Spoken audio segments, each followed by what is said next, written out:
Сәлеметсіздер ме, құрметті әріптестер. Бүгінгі Талдықорған гуманитарлық техникалық колледжінде Әбілкәрімов Шавкат Әбілкәрімов университеті шебері болып жұмыс істеймін.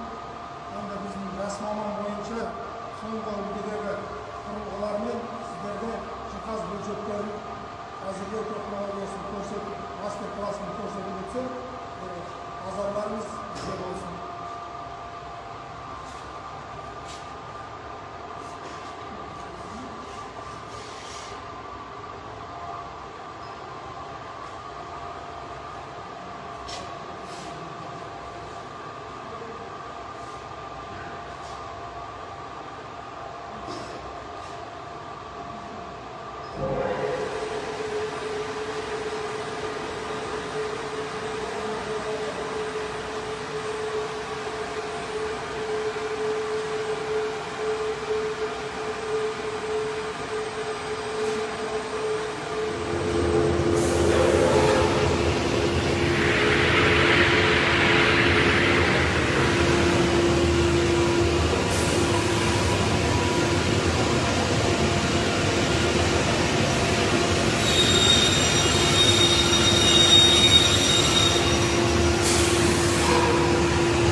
Бұл станок жаңағы осындай ЛДСП-ларды жаңағы 5 лист салса да кесе беретін станок.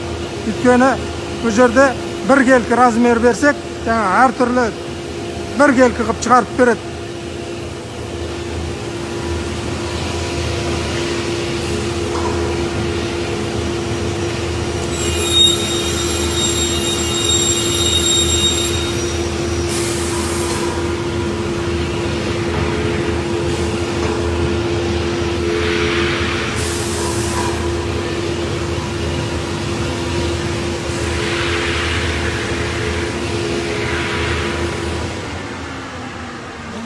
Үлкен деталдарды жаңағы кесіп алдық, деталдарды өлшем бойынша. Енді келесі өлшектерді екінші форматтық станокта көрсетемін.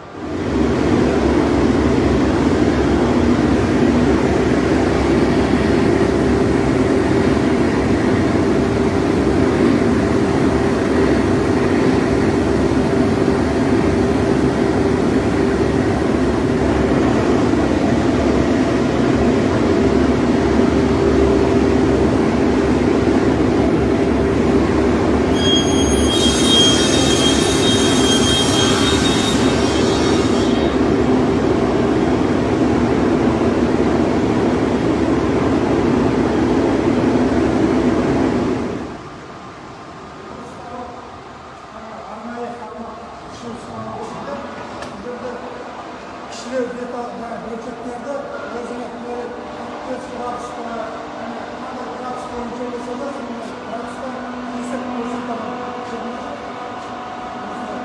Бұл жерде енді балаларға жұмыс істеп тұрған себебім жұмыс болған себептен балаларға көрсетіп отыр. Жұмыс істейтін курс бойынша бірінші жұмыстарды көрсетіп отыр.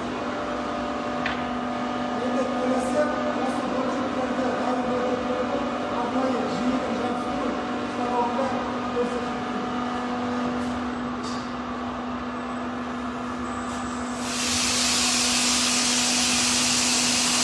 Бұл станок жаңағы арнайы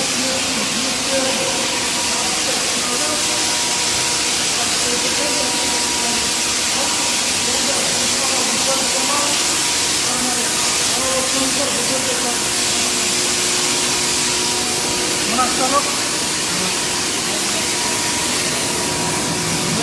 арнайы конвейер біз арнайы барып білмей осы деталды бізге әкеп береді. Қазір көрсетемін.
айналып бәрі осы конвейер арқылы келіп жұмысты кішкене болса да қысқартып жеңілдетеді.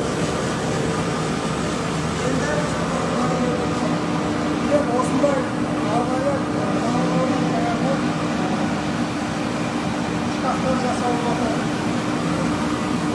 Осы дайын болған кезде осындай шкафтар құрастырылады. Және енді осы шкафтардың есіктерін қандай станокта жасайтынын көрсетіп өтті. Мына жерде енді станокты қосып отырмын. Арнайы станокта жұмыс көрсетіп мына жаңа үлгідегі заманауи технологиялық әртүрлі жаңа үйдегі жиһаздағы соңғы үлгідегі компьютер арқылы белгілеп жаңағы фасадтар кухонный гарнитур болсын, спальный гарнитур болсын, түгел осы неден шығады. Осы неден өңделіп қойған зат келесі пресс арқылы жасалады. Сөйтіп бірінші осы неде дайындалады.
станокта жаңағы өздеріңіз көрген чпу станогында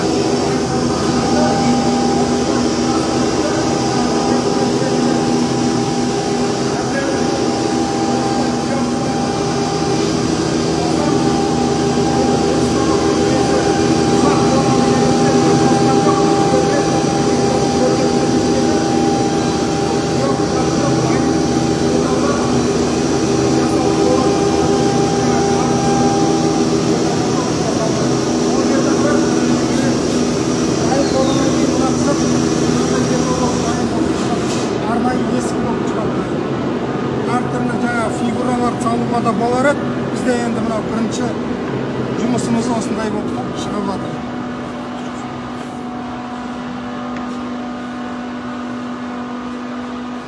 Станокта мынандай металлдар болып шығады. Оны арнайы жаңағы краскамен де шашуға да болады, және мына пленкада жабыстыруға да болады. Әртүрлі фигуралар жасауға болады. Көрсетіп өткен қандай есіктердің формаларын шығаруға болады.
Есіктің фасадтарын осылай бірінші есін өткізіп алып, одан кейін барып, чистовой тағы да жүреді. Енді ол көп жұмыс жасайды.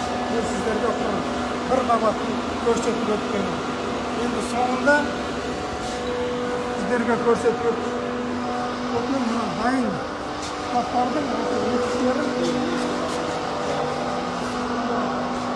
есіктерін осы жаңағы шыққан станоктан осыған есіктер саламыз.